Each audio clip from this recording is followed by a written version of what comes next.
ធ្វើមិនដេចអីឡើយបើបងបែកចិត្តរកឹតមិនឃើញជាខុសរឿងអ្វីបបចិត្តណាស់តែរត់តែរាត្រី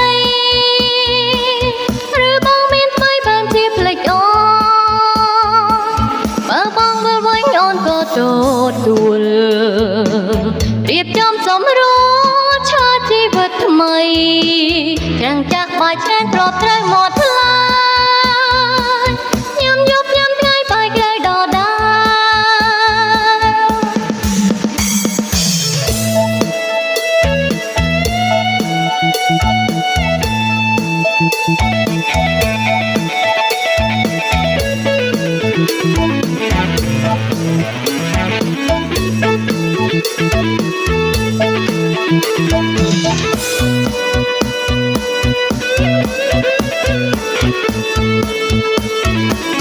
ធ្វើមិនដេចអីឡើយបើបងបែកចិត្ត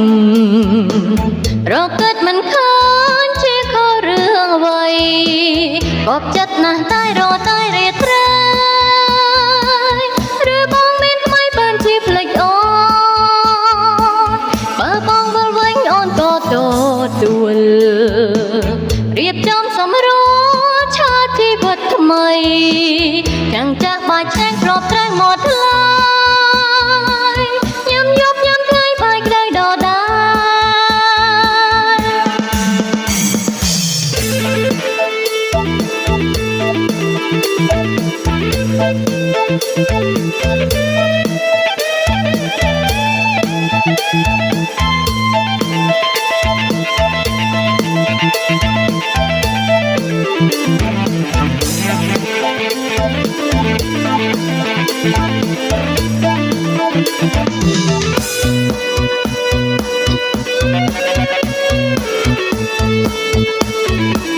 ធ្វើមិនដេចអីឡើយបើបងបែកចិត្តរកឹតមិនឃើញជាខុសរឿងអ្វីបបចិត្តណាស់តែរត់តែរាត្រីឬបងមានថ្មីបានជាភ្លេចអូ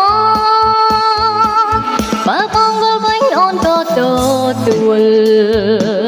រៀបចំសម្រួលឆាជីវិតថ្មី